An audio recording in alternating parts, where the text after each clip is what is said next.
And good morning, everybody and anybody who's out there watching us. This is Robbie Barwick back on Jerry's Take on China. So we're going to talk about the China-Australia relationship. We're going to talk about the China-America relationship and a couple of other things. Particularly, there's a lot of moves going on, and we might talk about the situation in Australia right now because one of the major parties has just had a change of leadership literally hours ago, not days or weeks, months, but hours ago. So there's a lot going on at the moment. So welcome, Robbie. Thank you for joining me again. And let's get straight down to it. We're going to talk, first of all, about hate speech, Herzog's visit, and this new, it's not new, it's an old ASIO amendment, which is coming up for kind of renewal and then permanency. What does this all mean to Australia and Australians? Now, you've talked to a lot of people on the ground, so you've got the feel of your community. So what does it all mean? Well, if you want to take them in order, but they are connected for sure. Yeah. Something quite extraordinary happened in January because in the space of one day, the government unveiled a bill and passed it in one day. Now, that is breakneck speed by any definition. And it's a bill that gives the government the power to ban groups that they call hate groups. But of course, what always happens with legislation like this, it's the wording is never perfect. Just say the government was absolutely sincere. This was only for the worst types of groups. The wording's never perfect. And I doubt their sincerity, by the way. But anyway, the wording's never perfect. And so experts point out, hang on, this language is so broad that this could be used against anybody, including possibly opposition political parties by the government. And it doesn't require the group that's going to be banned to have been involved in a crime, and it's retrospective, right? So this is one of the most serious, far-reaching piece of legislation in Australian history that, from beginning to end, took 24 hours to ram through Parliament. That tells you something about where Australia's at right now. Now, that happened in the wake of the Bondi terrorist attack, which was a terrible, horrific attack. I'm sure everyone's heard about it on the Australia's most famous beach, right, Bondi, on the 14th of December. And in the wake of that attack, right, it's like, okay, everything's justified. However, the problem that the government has in going down this path, Jerry, is they're following historical precedents set by bad regimes, right? Now, and there's a reason that Western let's just give Western liberal democracies some credit. I won't give them credit for sincerity, but certainly for rhetoric, right? They say that they've developed this system of government of checks and balances, right? Because government power is always capable of overreach, and it must be constrained. Right? Why? To protect the people. That's the theory. We were all taught that theory in our Western schools, right? And of course, that's what distinguishes us from those terrible regimes that are non-Anglo-Saxon. Right? You know what I mean? Like ours, the one I live under. Like the Chinese government, supposedly. That's what distinguishes us. Okay.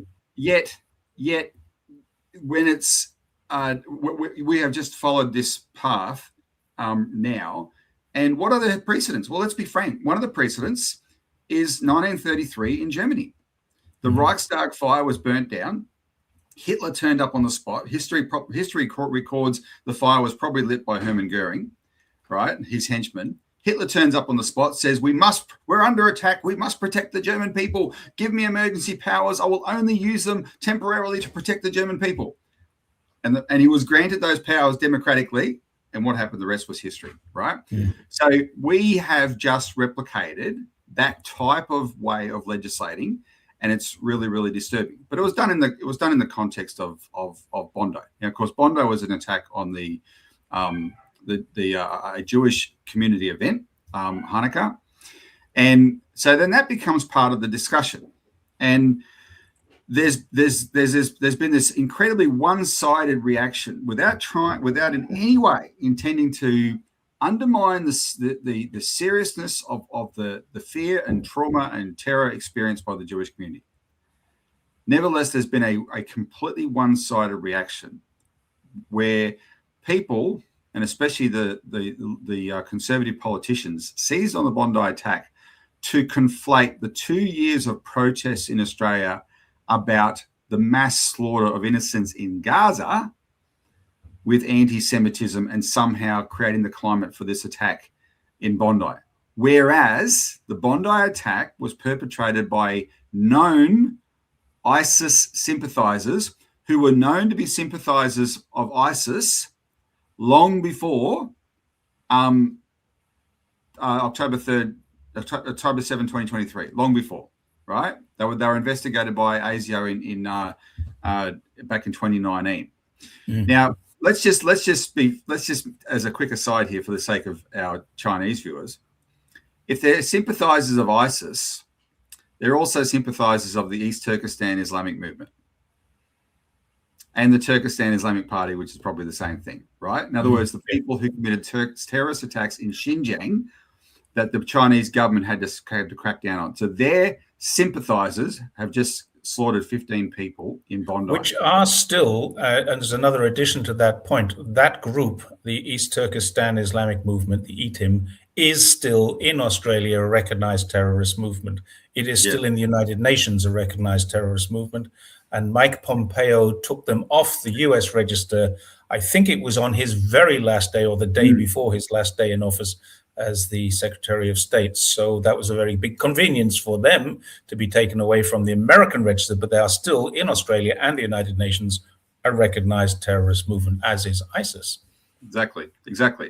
So it was completely dishonest for the political figures in Australia to try and claim that this somehow was an attack associated with the fact that many Australians have been very concerned about the unjustified loss of innocent life, especially of more than 20,000 children in Gaza.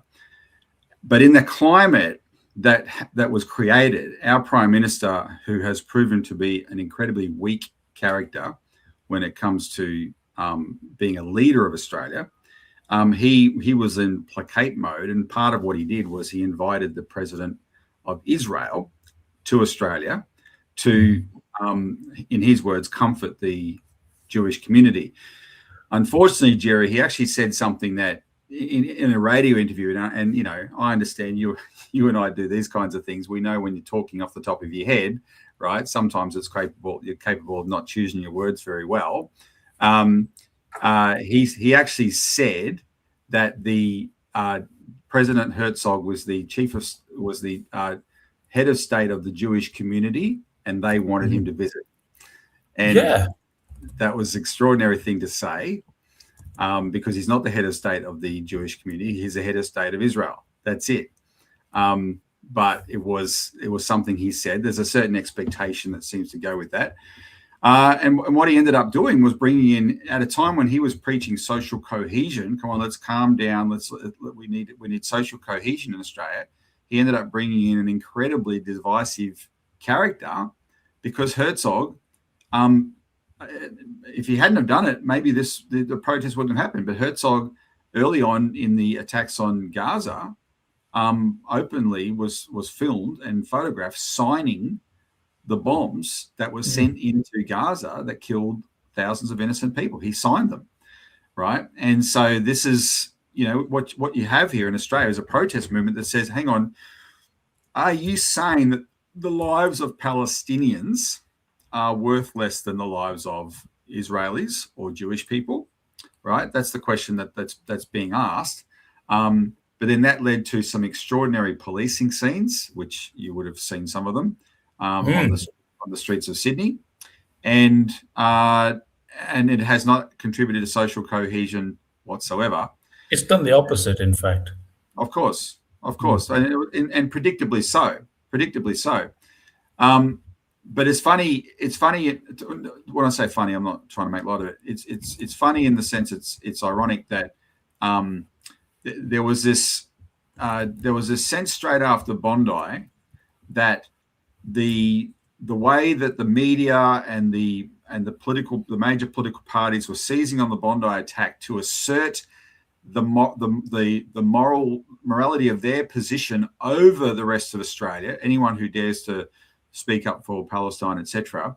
It seemed like I remember thinking, oh boy, this is going to make it very, very hard. People are going to sort of be intimidated to bite their tongues here, and given all the circumstances.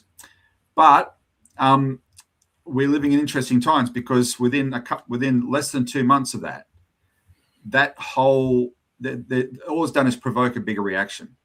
Right? The people of Australia are in revolt. They're in open revolt over these kinds of attitudes and measures. So in Melbourne, you had a couple of situations there where there's a police investigation going on now, which a group of people came out to protest. A group of Muslims asked for permission to pray, were given permission to pray before the protest started, and then the police moved in on them while they were praying. Now, the interesting thing about that was the superintendent who approved them is a Muslim superintendent. The lawyer who was working with them is a Muslim who was also an ex-police officer in Victoria. So we got this very strange dichotomy where the Muslims inside of the policing and inside of the protests were communicating well, and then it all went wrong. Then we got in New South Wales, Chris Minns, the Premier of New South Wales, literally banning, because he felt that he invoked emergency powers and banned protests, which still went ahead anyway, which made them, if you're talking about cohesion, you've just created the very conditions for division within both of those two. And both of those cities, I've never lived in Melbourne, but I have lived in Sydney. There are many, many Muslims there. There are many Jews in both cities, many Muslims. When I was living there didn't seem to be this problem. And it's really it's not a case of we hate Jews or anything like that. It's a case of we hate what is happening in Palestine and we want that to stop. And the people responsible for that happen to be Jewish. So it's not Jew hate, it's genocide hate. I mean, if the International Criminal Court says there is a plausible genocide here, at what stage does Australia say this is okay to invite the president of a country, a man himself who has been told that there is a plausible, he's part of the plausible genocide? This is bloody crazy. Well, can you imagine being on the ground here in Australia and hearing the media commentary, and almost nobody in any kind of position of influence acknowledges that the opinions in Australia have been so radically shaped by what's happening in Gaza? The whole narrative gets shaped by, we have this unprecedented rise in anti-Semitism since October 7. Well, what happened on October 7? Yeah. And what happened after that? What happened before that is far more important, I think. But it's been completely dismissed, and they've tried to create a narrative where what has happened in Australia is a bubbling up of hatred against Jews that goes back thousands of years, that's somehow been deep-seated in Australians, and it's just bubbling up, irrespective of what's happening in Gaza. And of course, people know it's ridiculous, and that's why they're in open revolt about this. Yes, Chris Minns did ban that protest. Now, what they did is the ban actually said it's a ban on protest marches. So what happened instead was the public who went to protest stood at the town hall and just stood there, right, for their protest. Now, they've also banned words, and those words are the most popular chants at these protests, which is from the river to the sea and globalise the Intifada. Mm-hmm. And the state of Queensland is about to take it much further, and actually they've singled out those two phrases to say people who say those words can get 2 years in jail now in Queensland just for saying words, right? Yep. But the public said them anyway, right? And in fact, yep, it's the only way you can actually deal with such laws. You've got to have civil disobedience, but you got to be prepared for the consequences. But this is how Gandhi brought down the British Empire, right? You've got to be prepared to deal with the consequences. But you've got to show the government, hang on, no, you do not have the right to pass these kinds of laws.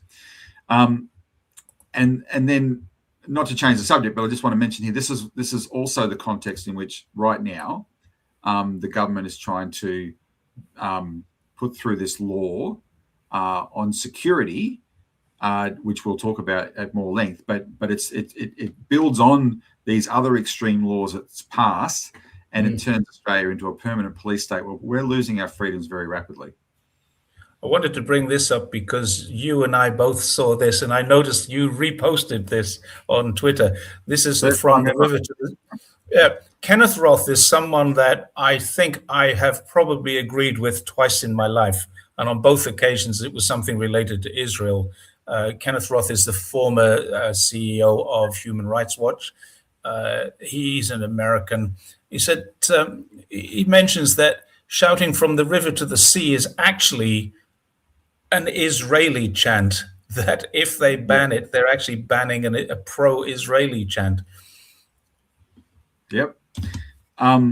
Well, I have a friend who Riley made the point, if he was in Brisbane and he caught a cab alongside the Brisbane River and said to the taxi driver, "Can you please take me from the river to the sea at the Gold Coast?" and a policeman overheard him, would he go to jail? It's actually a fair point. Yeah. Well, and it's quite likely that the taxi driver would be a Muslim, because a lot of them are. Now, I know that's a stereotype, but that's actually a fact. A lot of the taxi drivers in Australia have come from Afghanistan and places like that. Exactly. And that is a fact. It's not a stereotype. I don't know what the percentage is, but it is a lot. But Jerry, can I ask you this? Just put your ex-cop hat on. Do you actually have much discretion in enforcing the law, or are you told, okay, these are the new laws, you got to enforce them? As a police officer, well, certainly in my day, I mean, let's be honest, I left the police when I was 28 years old, and I'm 67 now. So it's 40 years out of date, my information. But yeah, we had a hell of a lot of interpretation open to us. And we also had a lot of leeway. If we felt something was pretty minor, we could say, "Hey, you're not supposed to do that." We make a note that we've warned someone. We can ask them for their name and address, and if they don't give it to us, then we can escalate it. But if they give us the name and address, I gave this person a warning. When you get back to the station, you drop it into what's called the collator. In those days, it always used to be a guy with a file, a huge, great drawers and drawers and drawers of cards on people. Some of the cards were folders, depending on how bad they were or how well known to us they were. But each station has a collator, and the collator had. Now, I guess it's all going to be computerized. It must be all computerized by now.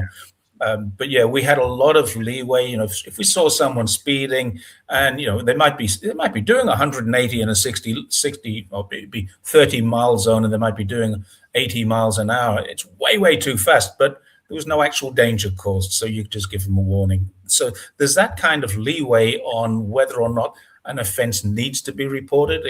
If they did that past a crowded bus stop, you'd say that's not on. You're going to get a ticket for that. So in simple cases like that, yeah, we have a discretionary, and we also have an interpretation. So depending on what the law says and what we think we saw or experienced, we might make a different interpretation on it. And that's using our intelligence and common sense a lot of the time. There's no need to arrest everyone. I noticed this seemed to go awry. The first time in my life I experienced this, and not personally experienced, but experienced seeing this, is during the COVID, the lockdowns in COVID. And it was Melbourne, particularly, it was Victoria, but it was the city of Melbourne that seemed to have a very, very big problem with this, where police officers would take the letter of the law and apply it. And I think that's possibly what caused a lot of the problems that you had in your city at the time, because the idea of lockdowns was not a bad idea. It was actually a good idea, but it was badly implemented. And then in other places, it wasn't. In defense of the police, I'll point out to you that all the cases you saw were filmed on mobile phones. And it occurred to me, because I walked the streets, we were told that we're going to leave the house twice a day. No one ever followed that rule. The police weren't there to bother people. But if you walked up to the cops carrying a phone, challenging their authority, well, they showed you that they had the authority. Yeah. Okay. So we're seeing sensationalization here, and that did happen. Now, Trevor Norman is a great guy. He does a super chat. We're going to change the topic here. I'm not going to show the video from the Times of India because I'd have to go searching for it, and that would cause me to lose attention. But the Australian government moaned a lot about Chinese ships 300 miles, I think, off the coast, not kilometers, but miles off the coast of Eastern Australia. They say off the coast of Sydney, but it was 300 miles off the coast of Eastern Australia where they conducted live firing exercises, basically in the middle of the ocean. And they apparently did everything correctly, which indicates to me that there's either a problem with the American monitoring system in Pine Gap or the Australian military monitoring system, which was supposedly ghosting these PLA ships, People's Liberation Army Navy. What actually happened there, and why is it okay for Australia to do that here in the South China Sea and not okay for China to do that in the East Australian Sea, if we want to give it a name in the Pacific? Don't give us that much credit. We'll come up with a 9-dash line. That's bigger. One of the embarrassing things for the Australian government in not knowing about this Chinese flotilla, they called it, at the time, the one that came roughly a year ago, is that the Papua New Guinea government did know about it because the Chinese had very politely and courteously told them, well, we're coming past. Mm-hmm. But see, Australia has not done anything to warrant that kind of courtesy. And because it's not the Papua New Guinean government that's up in the South China Sea sailing its navy through the Taiwan Strait, it's the Australian government, it's the Australian Navy. Yeah. Now, there's been Trevor's probably just seen the more recent kerfuffle about this because they keep coming up with new definitions of what happened. So one of the headlines was 10 kilometres off Australian waters. 10? No, but that's just, but as Richard Barden in our office, our ace researcher, pointed out. I love Richard. Well, no. What they meant by Australian waters was not even Australian territorial waters. It was the Australian Economic Zone, which does go out a fair way.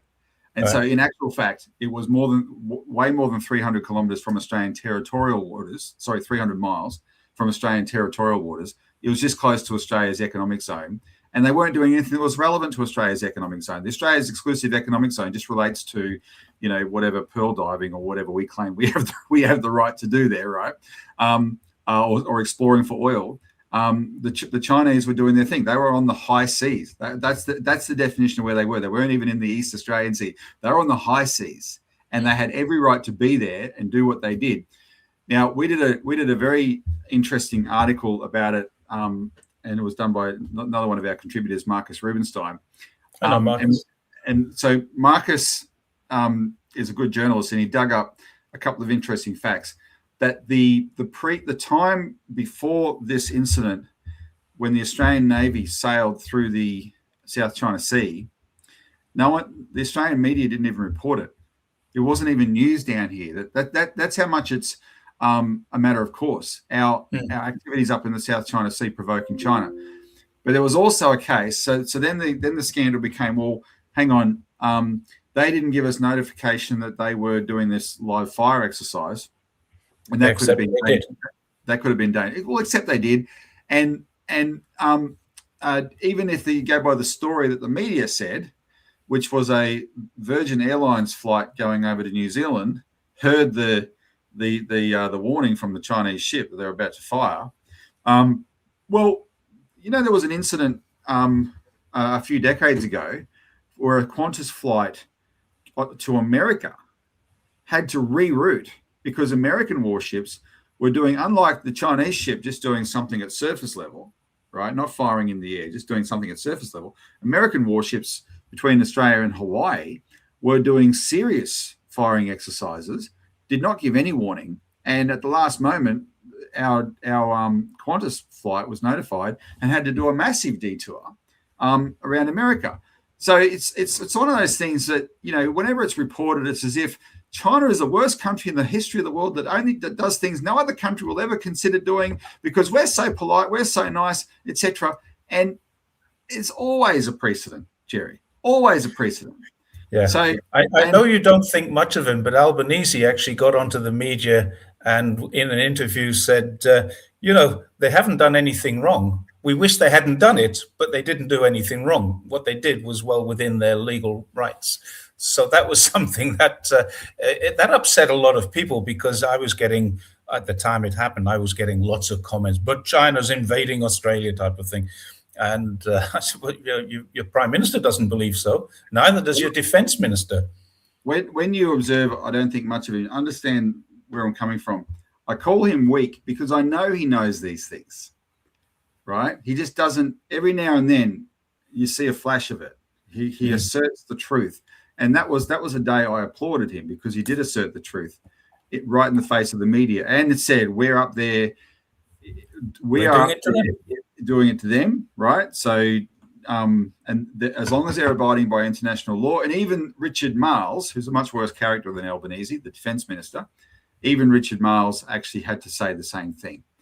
But just before we move off this subject, because this happened a long time ago, but it's been in the media again, and we were having our editorial team, because we produce a weekly magazine, the Australian Alert.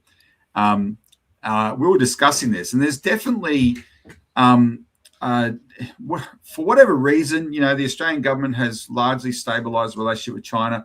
There are signs that on many things, Donald Trump doesn't seem to be that interested in Taiwan or the China thing, etc. So the apparatus that we identified many years ago from research that we did, and back in you might remember Melissa Harrison did some excellent research with us when she was here, called the China Narrative. We identified an apparatus in Australia, the names of the people involved in the media, political parties, etc., whose number one mission was to poison the relationship.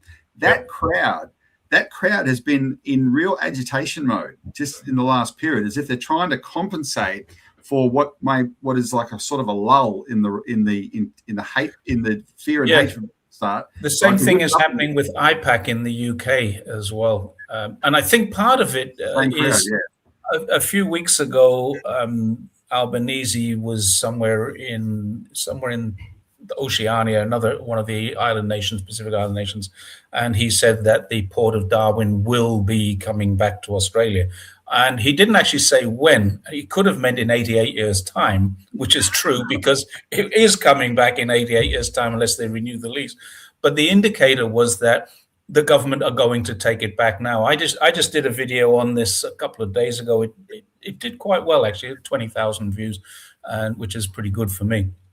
And I think basically what I said in this was they can expect repercussions because I think that possibly the reason this is back in the media is because there is this fear that Darwin Port could be used by Chinese ships, military ships. I mean, it's being used by Chinese ships every single day, probably 20 ships a day coming in, I don't know, but lots of ships a day. Now, here's an interesting fact. When it was taken over 11 years ago, whatever it was, 11, 12 years ago, it was taken over by Landbridge, a Chinese company. It was losing $37 million. Last year, it went into profit and it paid $4.5 million in tax to the Australian government. So after spending $500 million to buy this 99-year lease, and after spending 10 years bringing it into profitability, the moment it's in profitability, then the government says, we might take it back now. And it may all be part of this. This is why we're suddenly seeing a lot of IPAC stuff going on, a lot of threats going on about China could be taking over this, that, or the other. China is actually pulling back its investments in Australia right now. Right. And I think I can't remember his name now, Shan Chuan or something like that. The ambassador to Australia, the Chinese ambassador to Australia, actually said in a broadcast that if Australia does this, there will almost certainly be repercussions. Now now China's threatening us again. They're threatening us. Well, what he meant was there would be legal. He actually said the word. We would fight. with our legal fight to maintain our legal obligations. So that would be World Trade Organization, United Nations. It would be diplomatic protests. It would be all of this sort of stuff. And it would be through and up to the highest court in the land. Before Landbridge walks away from this, they're going to get paid probably billions of dollars, the same as they did with the naval contract with the submarines. They say, America wants this back. Now, can I just point out that American interests own two air forces in airports, in northern Queensland. They own the Cairns and the Mackay airports. They own them. It's JP Morgan owns these two sites. Now, you can be sure that if there is any conflict in Asia, those two sites will become American military sites. But you can also be sure that if there's conflict in Asia, Darwin will never become a Chinese military port. Neither will Gwadar in Pakistan. Neither will the two ports at the Panama, either side of the Panama Canal. This is the sort of thing that they say China might do when we know they already do it. So do you think there might be a connection there? Oh, definitely. And you're right. Ambassador Xiao Qian said, well, basically, his threat amounted to saying the Chinese, Landbridge is a private company, as you know, but the Chinese government will get involved to defend the rights of one of its companies. And straight away, the usual suspects in the media lost their minds, hysterical. Oh, this is a threat to Australia. Your video was very good, Jerry. And you saw it. Yes, and the reason I saw it is because I had about 4 different people send it to me. Right. So that doesn't happen very often, right? You might get one person send you a video, whatever. When 4 people send you the same video and in different formats, I saw your TikTok version. So like that was an excellent explanation of the issues with the Port of Darwin. You're right. Chinese investment is being pulled out of Australia. China never got higher than being the 9th largest foreign investor in Australia. It's now down to 13th. It's fallen 7.5% just in the last 3 years, Chinese investment. Yet there's still headlines and comments on Twitter. I just took someone on Twitter literally today saying China is buying up all of our strategic assets. And I put the graph up there and said, where is this buying up of which you speak, right? Now, there's a former Liberal politician, Dave Tollner, who was the Deputy Chief Minister of the Northern Territory when that deal with Landbridge was struck, the 99-year lease. He took on one of our right-wing politicians in a polite way to basically say you're carrying on about the Port of Darwin is hysterically wrong, because he understands all the facts that there's nothing about this port that is any kind of strategic threat that it's owned by a Chinese company. And he pointed out there's a and it's just not even that greatly positioned anyway. He pointed out there's another place that could be developed to be a much better port for that city. But that's those kind of guys, their voice, the people who are involved in this, the security experts who gave it repeated clearances, right? Say there was no security case. And by the way, the people in the Landbridge company who actually operate the port, none of them are Chinese nationals. The CEO is ex-Royal Navy. Royal Australian Navy. Yeah, absolutely. And to their credit, because the best military people know how to spot bullshit. The worst ones dish it out and suck it up. But the best ones, to his credit, this guy, he hasn't backed down 1 inch, right, on this subject. Another thing Marcus found out about, how's this? No Chinese military ship has docked at the Port of Darwin since it's been in Landbridge's hands. There was a Chinese military ship that did dock at the Port of Darwin before it was leased to Landbridge 11 years ago. Yeah. Right? So there's not and that was doing joint operations. It was doing joint operations. Exactly. Around about the same time that Dan Duggan was training pilots in South Africa, we were doing joint operations with China. Wow. Yeah, exactly. Yeah, it just shows the hypocrisy of the entire thing. So yeah, moving on. Do you know who Susan Higginson is? I might. There's something familiar about that name, and if I should She's a know, forgive Greens me. party. I'm going to see if I can bring a screen up and show you Susan Higginson. Okay, this one. Let me know what you think of this. Oh, I need to be here. President Trump is a lawless, despicable racist. He is a sex offender, a pedophile, a war criminal, a murderer, and a brazen oil thief. The images of children. I'm guessing that's the New South Wales Parliament. Am I right? Yeah, she's a Greens party member. Yeah, member of the New South Wales Parliament. Good Yeah. How do you think that this is going to help or harm the relationship between America and China right now? So I like this. This is a great comment. Well, she's not wrong. As an ex-cop, between America and China or America and Australia? Sorry, America and Australia. Sorry, I forget where I am sometimes. I have to look at the background to see what country I'm in. Well, have you heard of? Go on. You'd be familiar with battered wife syndrome, Jerry. Yeah. And unfortunately, when it comes to America, there's one way of describing what we have. That the rationalizing that is going on now by the political leadership about Trump is something that's akin to battered wife syndrome. Now, the public are very different, right? The public are sick of this guy. They've turned on him quite fast.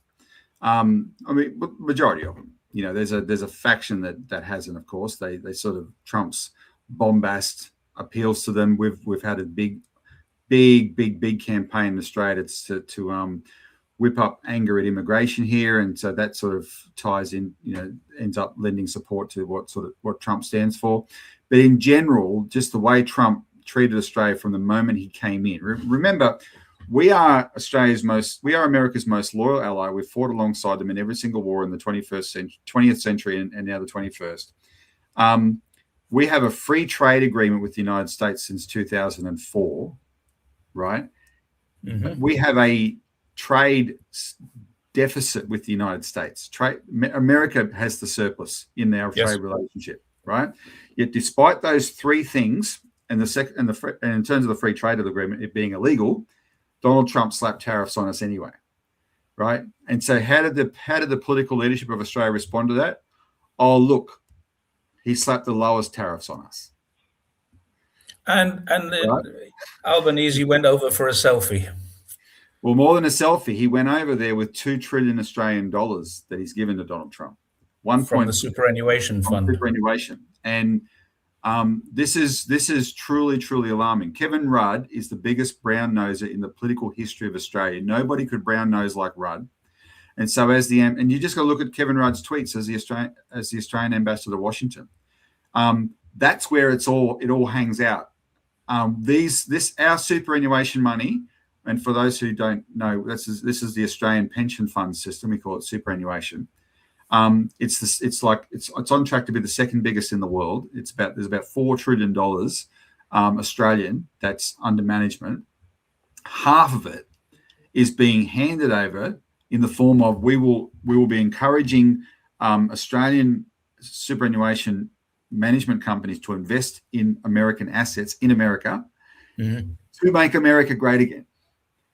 Right? That is the price. That is what we've promised Trump if he continues to beat us the softest. Right? That's why I call it battered wife syndrome. And so there is nothing that Trump can do that will make these sniveling, submissive, obsequious Australian politicians turn on him. The Greens are not in that mold, God bless them. Neither is the Citizens Party. We believe in Australian sovereignty. This is why our party exists, to stand up for Australian sovereignty. And I I remember I was much happier that Donald Trump got elected in 2016 than Hillary Clinton, because he was an untested person, right? And his rhetoric was anti-war, and Hillary Clinton was not just pro-war; she was dripping in the blood of millions of people from Libya, etc., right? And cackling like a witch about it, right? So I was much happy with that, and frankly, I didn't mind him getting. I didn't mind the way the election turned out last time as well, especially because there were certain people around Trump, like Tulsi Gabbard. You thought, okay, right, if he's given them a job, etc., then there may be something interesting there. What's the name? Kamala Harris just seemed ridiculous. They had lied about Joe Biden having dementia. I shouldn't have to care so much about American politics as I do, Jerry, because it's in our face. It defines our life, American politics, right? Now, so does Chinese politics increasingly define our life. But what is did you know just a few days ago on the premier current affairs daily show in Australia, 7:30 report, the host said to one of the politicians, "Is China now the reliable partner?" Good question. China is not giving us heartburn every 2 seconds, right? It's giving us an income from our trade. That's what it's giving us. Whereas our relationship with Trump is literally giving us heartburn. And then from what's happened so far this year, war, essentially an illegal operation in Venezuela should be a war crime. Threats to take over Greenland, and what have our politicians said about it? I mean, it's these politicians who, by the way, are the first to condemn Russia, the first to condemn China, put sanctions on those countries in a heartbeat, will refuse to say a word truly of any significance about what Donald Trump is doing.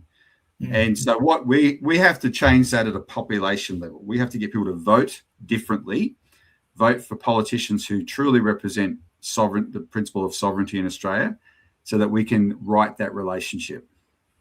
One of the things that I seem to notice about Australian, British politics, I've lived in both countries for extended periods, and comparing it with Chinese politics, is that the way to make changes in any society starts at the grassroots. This is how the Labour parties in both the UK and Australia got started. They got started by working people. It was working men back in the day, working men making decisions that affected the largest number of people in the communities that they were representing. So that's how it all started. Now, in both cases, the UK and Australia, you've seen that the Conservative Party, which was a right-wing party, and the Labour Party, which was a left-wing party, have both moved closer to the centre. And what that has done is it's created fringe. So now you have the extreme right, One Nation or Reform, and the kind of extreme left, which is the Greens, and more left than extreme. They're not really extremists yet, but you do get extremists in both countries. So you're getting these extremists now who are coming into power. What it needs to do, I think in Australia in particular, you've got this problem. 27 million people have 4 layers of governance. You've got local council, city council, state councils, then you've got federal law and a federal government, and then the federal government has 2 houses. So you've effectively got 5 different layers of governance inside of your country. I don't know how many politicians there are in Australia, but obviously there's far too many politicians for 27 million people. And what happens in China, just to make this comparison, my wife has the ability to vote for her local representative. That's it. She votes for the person she knows in her neighborhood who's going to represent her.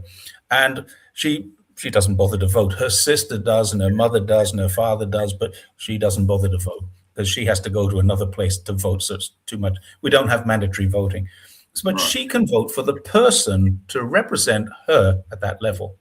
That person then votes for the people to represent him or her at the next level. Those people represent the next level. And so it goes on all the way to the top. And the top layer is voted for. They're selected by these people who are going up the chain of command.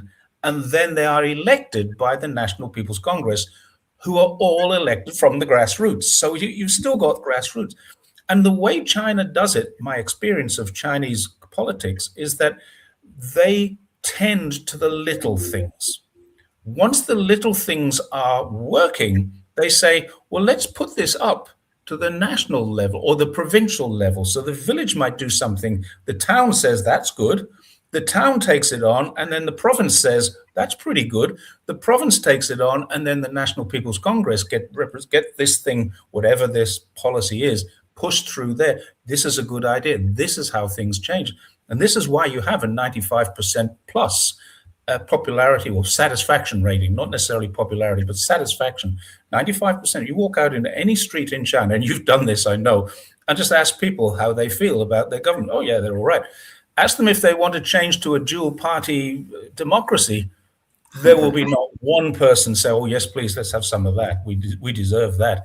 It's strangely enough, all these Chinese people outside of China who say that, but 95% of people inside of China don't. So I think that may be your problem. You're not at the grassroots level voting upwards. Well, I had an interesting experience just today, a little while before we started. Okay. Where someone I talk to regularly, who is a definitely a political animal, and I've been arguing with him about China as long as I've known him, and we have quite willing arguments. Let me tell you, he's in the middle of writing a bit of an analysis about Australian politics, and a lot of what he says about Australian politics I agree with. And he was trying to, and maybe we can talk about this because there's just been a change of leadership here with one of the major parties, the Liberal Party. And he's trying to put his finger on where it's going wrong for these parties. And this is what he said to me. I nearly fell off my chair. He said, I have inserted in my book a quote from someone from China, Confucius. He said, what did Confucius say is the central element of good government? Trust. Right. And I don't even know if he's true, but this is he read it, he looked it up, and he seized on this because what you don't have in Australia that you do have in China, which the polls show, is trust. There is no trust here with our politicians because they never ever deliver on any of their provinces. They just muck around to it's like the two-party system is a form of divide and conquer, right? Where both parties have the same big, powerful, private corporate backers, yes, right? Literally the same ones, and they just play this game with the public. Here, we'll make this one popular now. We'll make that one popular now.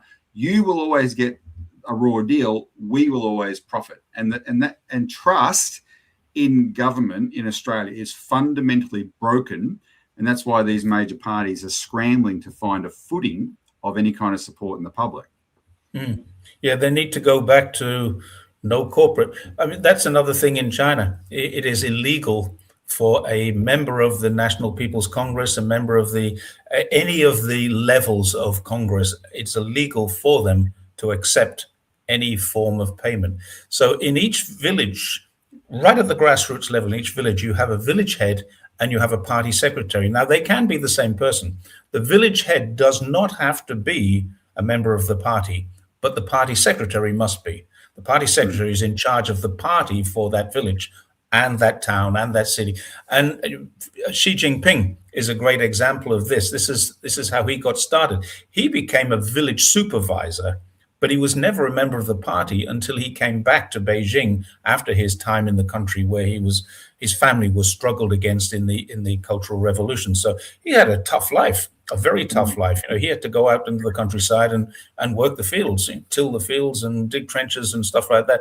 But he was elevated because of his intelligence to be the leader of that village. But he wasn't a member of the party. He applied and was rejected several times. This is another of those great stories. I've heard different reports. It's either 11 times or 13 times that he applied. But I mean, this is a Robert the Bruce story, watching who watched the spiders, or I can't remember which one it was. I think it was Robert the Bruce, watched the spiders 6 times. I'm not going to give up. He didn't give up, and the rest is history. But he became party secretary for Zhejiang province, and Zhejiang province absolutely soared under his leadership, which made him a very good candidate. So this is what I can't see in America.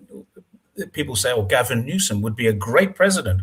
No, he wouldn't, Not unless California is soaring and it's got no homeless and it's got no poverty and it's got no crime. When those things happen, then you could say whoever is leading that area, whether it be California or whether it just be San Diego, whoever is leading that tiny part of the country, California's not tiny, I understand that, but if they're leading it and doing it well, then they're the people who should be elevated. So we've lost it in Australia because we've lost grassroots support, which is why I think I like your party so much, because you don't have the big donors, you have the grassroots support.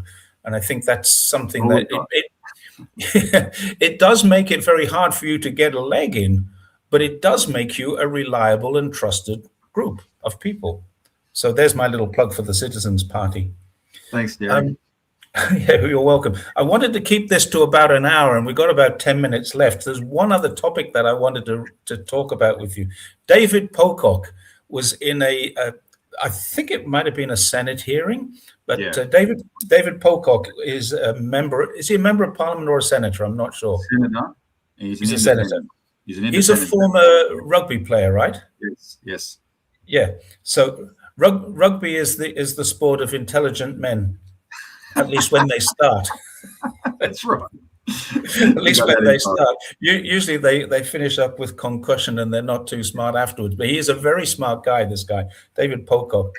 He asked a question. I'm gonna challenge your assertion on this. Do you know how much tax dollars are raised by the sales of liquefied natural gas in America? In Australia. Now, I did see the video, and it's testing your memory. Then, if I think it might be around $2 billion or less than $2 billion. Yeah, less than $2 billion. More than more than $1 billion, but less than $2 billion. Yeah. It's 1.5. You just go halfway there. You're right. 1.5. Now let's put this into some perspective. $1.5 billion in taxes are raised from the sale of 83 million tons of liquefied natural gas in Australia. That's a lot of liquefied natural gas. Do you know how much tax is raised from the sale of beer? It's more than $2 billion. It is. It's closer to $3 billion. It is almost double. It's $2.7 billion. So Australian taxpayers are paying more for their beer. Now, in fairness, Australians, I wrote this one down. I had to Google this. Australians drink 2.5 billion pints a year. I'm not sure how that relates in tons. I really don't know.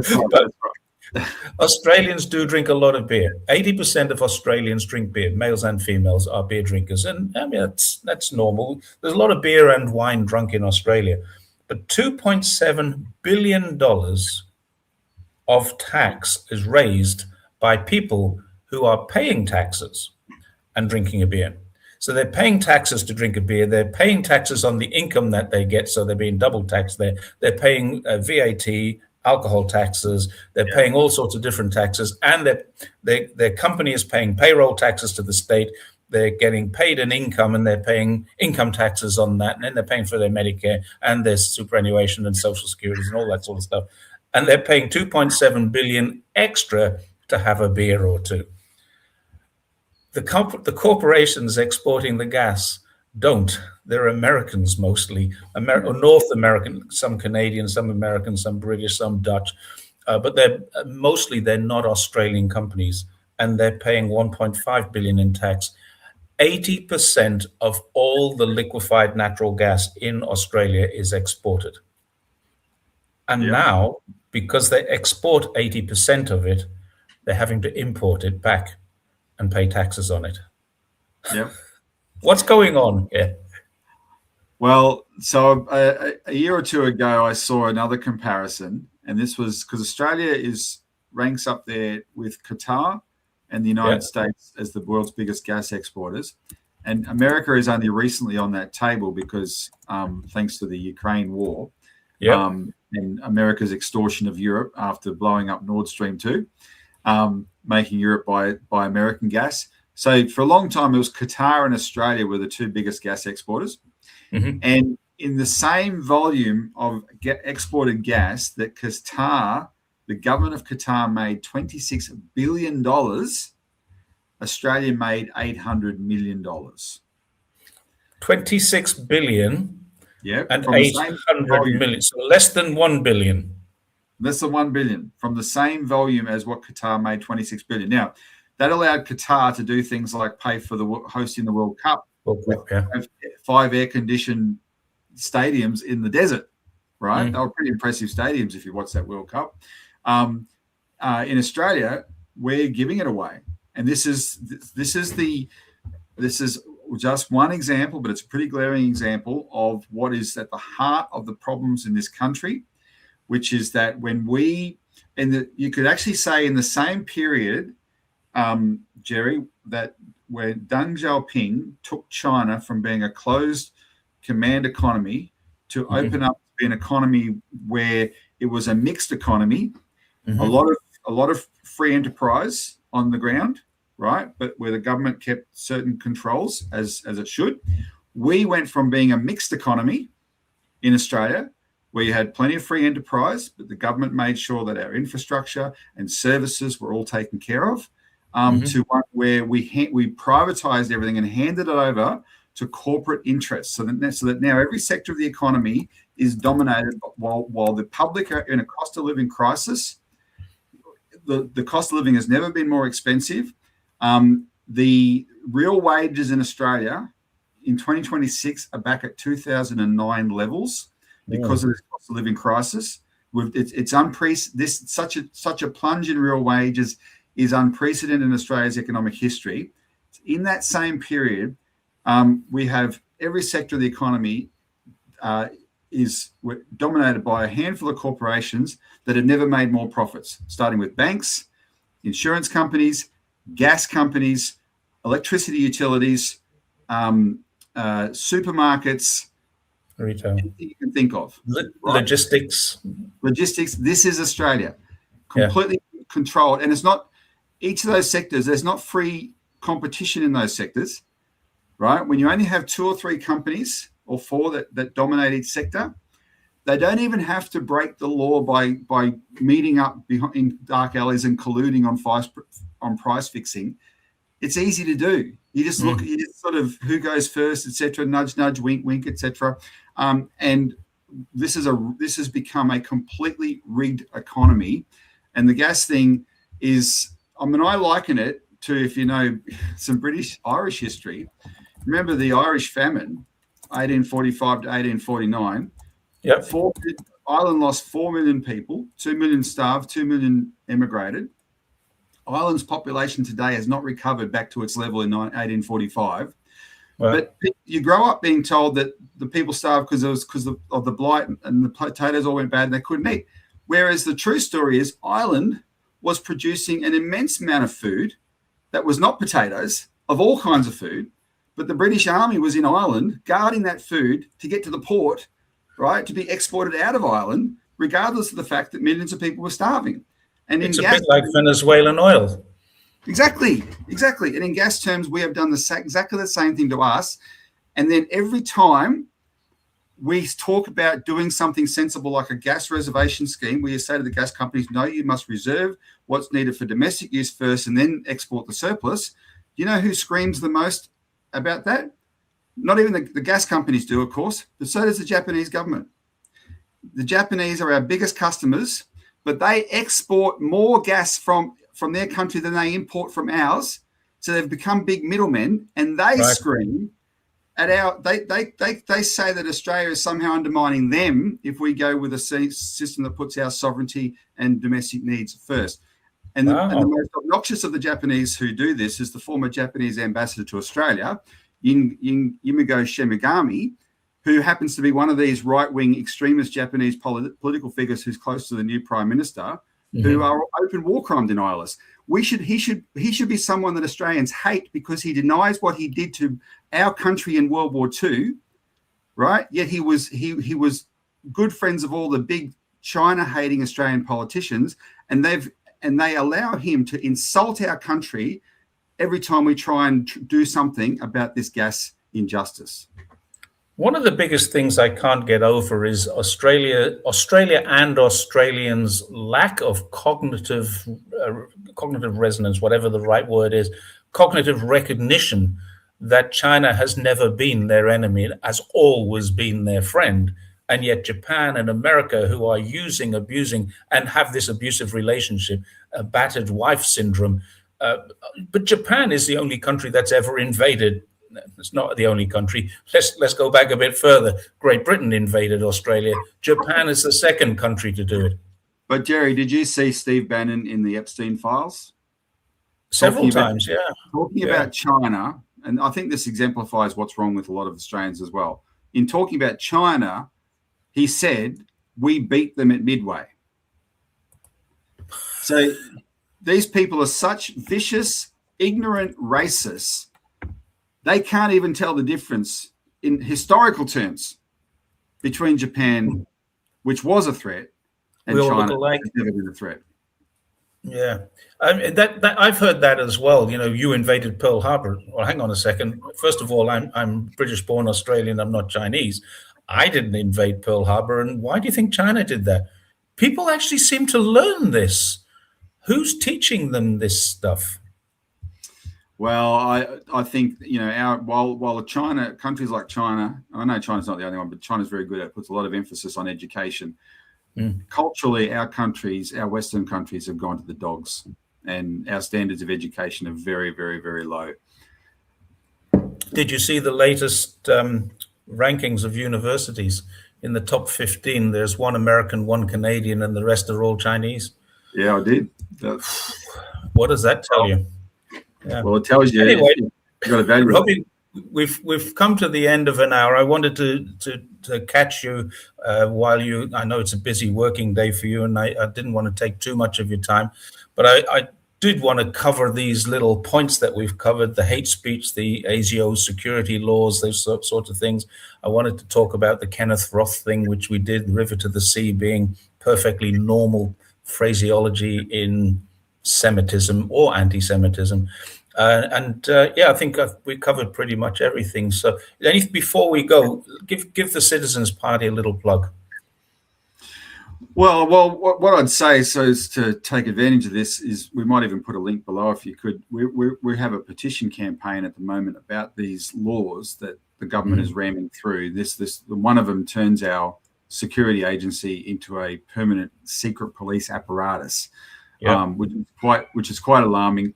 And we've got a very good the Citizens Report that I front every week will be up in a couple of hours on YouTube. And we play a little clip there from one of the best speeches against this bill back in 2003 when it was first passed. And the speech against it was by Anthony Albanese, the Prime Minister who's now pushing. The guy who's going to sign off now. Exactly. So have a look at that. Please follow the link to that. The Citizens Party, we call the Citizens Party because we fight for the people, right?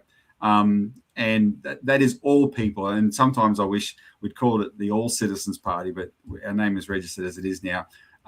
Everyone in Australia who's an Australian citizen, whatever your background, has equal rights and should be equally respected.